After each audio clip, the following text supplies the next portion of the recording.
Hello guys, welcome to my channel. So for today's video ay magluluto tayo ng noodles. So alam niyo ba guys na ang noodles ay hindi naman siya healthy. So gawin nating healthy ang noodles. So ang umpisahan nating magpakulo ng tubig. So para maging healthy ang noodles guys, lagyan natin ng mga ingredients. So yan guys, may fishbowl tayo. So hugasan natin.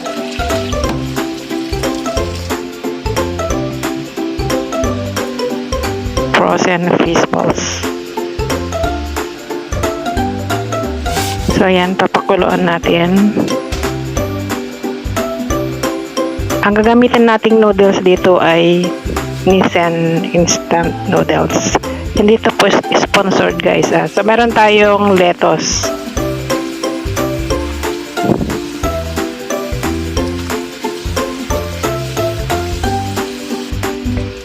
So ayan guys, hugasan lang natin yung lettuce.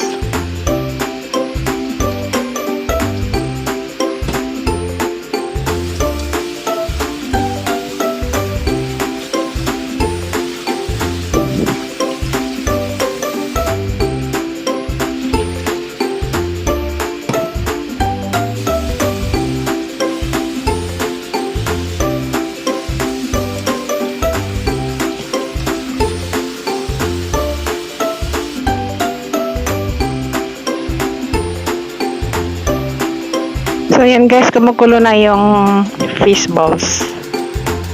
So magluluto din tayo ng egg. So ipa-fry din natin yung egg para hindi naman, para mayroon din tayong protein. Ayan, magpiprito tayo ng 2 eggs.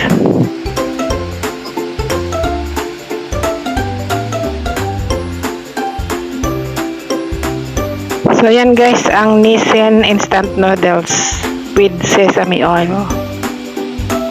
So yan, papakuluan lang natin dito hanggang lumambot.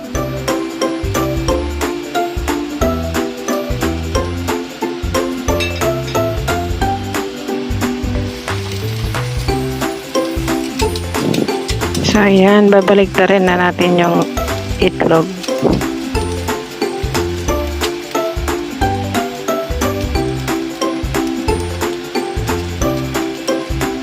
Hindi kasi magandang kumain ng noodles guys pag pure noodles. So lalagyan natin ng konting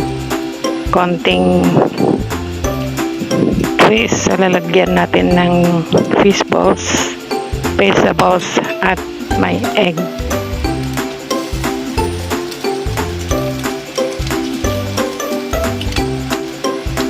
So yan, sarap na guys. So, yung ganyang style guys is pwede nang kainin. Kaya lang gusto ko yung medium luto magkabilaan. Ayan. Pwede na.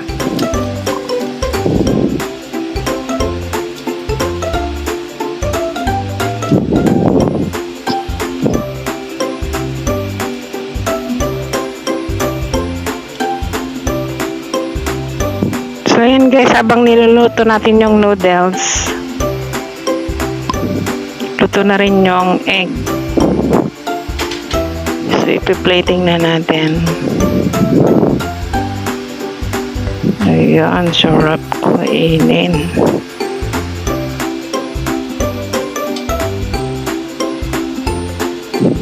At syempre dito malapit ng maluto, so idadagdag din natin yung lettuce para may vegetables din. Oh, diba guys, hindi na siya halatang instant noodles. So lalagyan natin ng fish balls and vegetables, tapos may side dish na eggs. So, diba guys, masarap na yan pananghalian pag tamad kang magluto. So, ayan guys, ganyan lang kasimple magluto ng noodles. Yan, lagay natin yung seasoning at saka yung may sesame oil. Yan yung flavor niya, guys.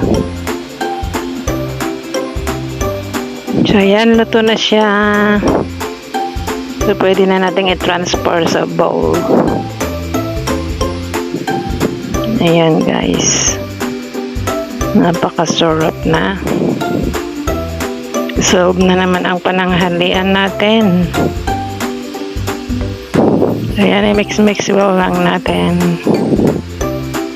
So, ayan guys, thanks for watching. See you on my next vlog. Bye-bye.